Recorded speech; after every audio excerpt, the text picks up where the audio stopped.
Park किया सकते हैं। बड़ी विशाल पार्किंग बनाई गई है क्योंकि संघ का काम काफी बड़ा है, तो ऐसे में बड़ी संख्या में लोग, क्योंकि कई कार्यक्रम इस तरह के होते हैं कि बड़ी संख्या में लोग यहाँ पर आते हैं, बैठकों में भाग लेते हैं, कार्यक्रमों में भाग लेते हैं। उन सबको ध्यान में रखते हुए यहाँ पर किया गया 3 बड़े हॉल इस कार्यालय के अंदर बनाए गए हैं, जिसमें 463 लोगों के बैठने की व्यवस्था विद चेयर है। वो अशोक सिंगल, उसका हॉल का नाम अशोक सिंगल के नाम से दिया गया। इसके अलावा 2 और हॉल बनाए गए हैं जिसमें 650 और 250 लोगों के बैठने की व्यवस्था रहेगी। और पूरा कमरे के जो फ्रेम देख रहे हैं आप, लकड़ी की बचत जो फ्रेम है वो पूरे ग्रेनाइट से बनाए गए हैं। इसके अलावा जो कंपनी, अगर कंपनी की बात करें तो ऑस्पिनियस कंपनी और गुजरात के अद्वितीय आर्किटेक्ट हैं। इसके लिए पूरी तस्वीरें आप देख रहे हैं। और कमरे के जो फ्रेम ग्रेनाइट के बनाए गए, ऐसे 1000 फ्रेम में छोटे बड़े खिड़की दरवाजे जिस तरह से बनाए गए। और सोलर के लिए भी जो है लाइट है, उसके लिए 140 केवी का सोलर बनाया गया है। और एक बड़ी भव्य लाइब्रेरी भी यहाँ पर बनाई गई है जो 10th फ्लोर पर मिलेगी।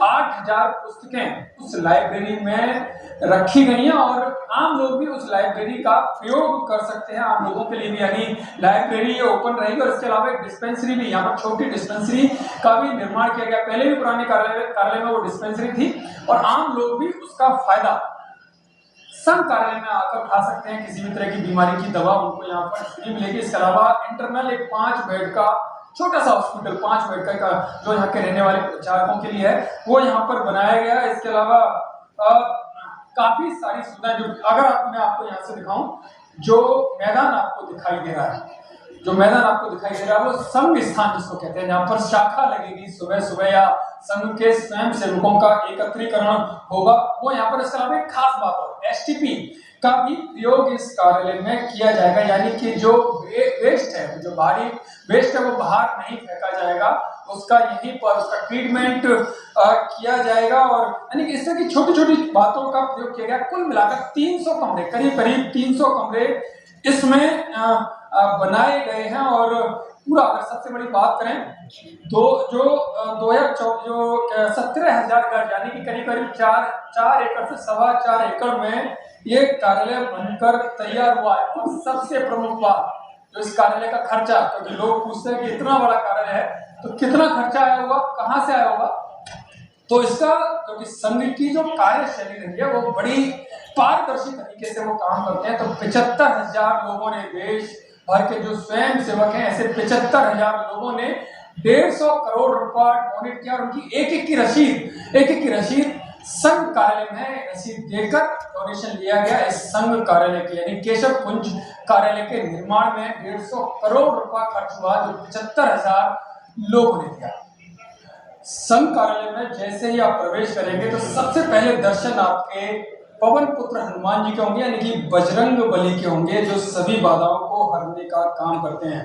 बजरंग बली की वही ये मूर्ति है जो पहले भी, जो पुराना केशव कुंज कार्यालय था जिसको तोड़कर ये नया कार्यालय बनाया गया है, पहले भी ये मूर्ति थी। यहाँ पर एक पेड़ था, क्योंकि इसके ठीक सामने सीढ़ियां होती थी, जहाँ पर नीचे और ऊपर जो प्रचारकों के रूम बने होते हैं, जहाँ पर सरसंघ चालक सर कार्यवाह होते थे, उसके ठीक सामने, सीढ़ियों के सामने मंदिर था।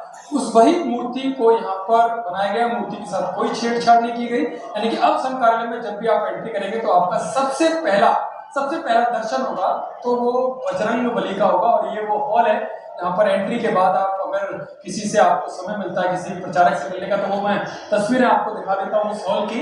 इसका इंटीरियर आप देख सकते हैं, बड़े सादगीपूर्ण भी लगेगा, अत्याधुनिक भी लगेगा। इस तरह से इसको तैयार किया गया है। जो दुबे हैं गुजरात के आर्किटेक्ट, उन्होंने इस पूरे कार्यालय को, भवन को तैयार किया। और ये रिसेप्शन रहेगा, जहाँ कोई भी आगंतुक आएगा तो रिसेप्शन पर आने के बाद ही अंदर जा सकेगा। तो ये रिसेप्शन है, जहाँ पर इस कार्यालय का जो एंट्री गेट है वहां से आपको ये मिलेगा। संघ की प्रार्थना आपने अवश्य सुनी होगी, नमस्ते सदा वत्सले मातृभूमे त्वया हिंद भूमे सुखम वर्धतोहम। तो ये वो जगह है केशव कुंज कार्यालय में, जहां पर शाखा लगाई जाएगी। सुबह शाम की जो भी शाखा होगी इस जगह को यानी कि इसे संघ स्थान कहा जाता है और संघ स्थान पर जो संघ के संस्थापक रहे प्रथम सरसंघ चालक डॉक्टर केशवराव बलराम हेडगेवार जी की मूर्ति यहाँ पर लगाई गई है। पहले भी संघ स्थान पर ये मूर्ति थी, यानी कि उसको यह व्यवस्थित तरीके से बना दिया गया है। यानी काफी बड़ी संख्या में यहाँ पर स्वयं सेवकों का एकत्रीकरण यानी कि उनको इकट्ठा किया जा सकता है सुबह दोपहर या शाम जो अब क्योंकि अलग अलग समय पर शाखा लगती है, तो यहाँ पर अगर कोई भी एकत्रीकरण करना है या प्रार्थना करनी है, शाखा लगानी है, तो वह इस जगह पर होगी। इस पूरे संघ स्थान जो बिल्कुल संघ कार्यालय के पीछे और पहले और दूसरे 2 टावर के बीच में और एक तीसरा टावर जो अर्चना के नाम से टावर है, यहाँ पर जो बाहर से प्रवासी कार्यकर्ता आएंगे उनके रुकने की व्यवस्था रहेगी और यहाँ पर संघ स्थान रहेगा। 5 लाख स्क्वायर फीट एरिया में जो केशव कुंज कार्यालय बना है, उस कार्यालय में ऐसे 3 बड़े हॉल बनाए गए हैं। इस हॉल की मैं बात करूं, सबसे पहला हॉल है ये जो अशोक सिंघल जी की स्मृति में बनाया गया और इस हॉल को नाम उन्हीं के नाम पर, इस हॉल का नाम उन्हीं के नाम पर रखा गया है, अशोक सिंघल सभागार। आप देख सकते हैं इस पूरे हॉल को 463 लोगों के बैठने की व्यवस्था है, 463 चेयर्स इसमें लगाई गई हैं। कोई भी बड़ा कार्यक्रम होगा इसमें किया जा सकता है। ऐसे 3 हॉल बनाए गए हैं। 17,000 गज में ये पूरा केशव कुंज कार्यालय बनकर तैयार हुआ है, जिसमें 5 लाख स्क्वायर फीट का कंस्ट्रक्शन का काम हुआ है। इसके अलावा 2 बड़े हॉल और हैं जिनमें 650 लोगों के और जो तीसरा हॉल होगा 250 लोगों के बैठने की व्यवस्था रहेगी। इसमें चेयर है, उनमें शायद चेयर नहीं होगी, उसमें जमीन पर बैठने की व्यवस्था रहेगी। पूरा अत्याधुनिक तरीके से ये हॉल बनाया गया है और आप देख सकते हैं सामने बड़ी स्क्रीन भी लगाई गई है। अगर कोई भी किसी भी तरह का कोई फिल्म उनको दिखानी है, कोई डॉक्यूमेंट्री दिखानी है, तो यहाँ पर उस तरह की व्यवस्था रहेगी। इसके अलावा मंच आप देख सकते हैं, बैठने की व्यवस्था, मंच की व्यवस्था किस तरह से की गई है कि अगर कोई भी बौद्धिक या कोई भी भाषण यहाँ पर होना है तो वो इस सभागार में, यानी जो अशोक सिंघल सभागार, क्योंकि अशोक सिंघल जी का आरएसएस में बड़ी भूमिका, खासकर जो राम मंदिर आंदोलन रहा उसके प्रणेता के तौर पर, उसको खड़ा करने के तौर पर पूरे देश भर में नहीं पूरे विश्व भर में जो गूंज रामलला की रही, वो अशोक सिंघल जी का काफी योगदान था। वरिष्ठ प्रचारक संघ के वो रहे, विश्व हिंदू परिषद की लंबे समय तक उन्होंने कमान संभाली और पूरे देश में रामलला की अलग जगाने वालों में उनका नाम सबसे आगे लिया जाता है और उनकी स्मृति में इस सभागार को उनके नाम पर समर्पित किया गया। संघ के केशव कुंज कार्यालय में एक भव्य और शानदार लाइब्रेरी यानी कि पुस्तकालय बनाई गई है। ये पुस्तकालय की तस्वीरें मैं आपको देखता हूँ और आपने हमेशा से संघ के जो विरोधी दल हैं, राजनीतिक दल जो अपोजिशन में आज के वक्त में, वो हमेशा संघ पर संविधान विरोधी होने का तर्मा यानी कि आरोप लगाते हैं। लेकिन ये लाइब्रेरी में आपको सबसे पहले दिखाता हूँ, जो लाइब्रेरी की शुरुआत है वो भारत का संविधान यानी कि संघ की लाइब्रेरी में आपको भारत का संविधान भी पढ़ने को मिलेगा, समझने को मिलेगा, देखने को मिलेगा।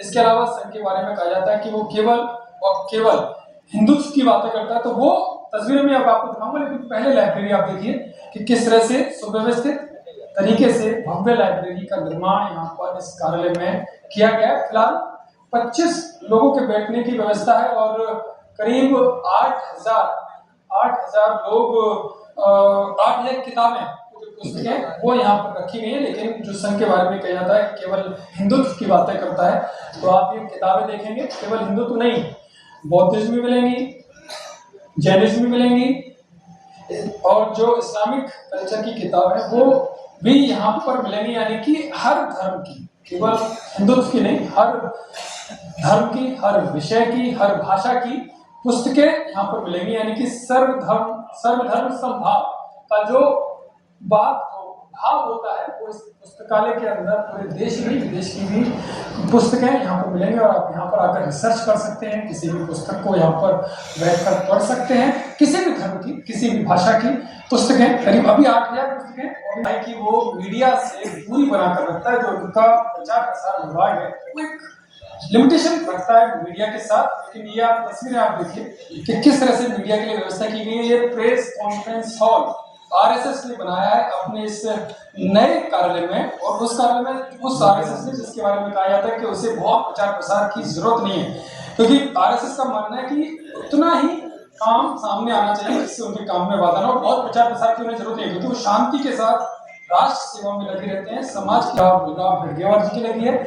और दूसरी तस्वीर मैं आपको दूसरी तस्वीर दाहिने तरफ जो लगी हुई है वो गुरुजी की है, जो दूसरे सरसंघ चालक आरएसएस के हैं। यहाँ पर बैठने की जो व्यवस्था है आप देख सकते हैं, 2 चेयर लगाई गई हैं।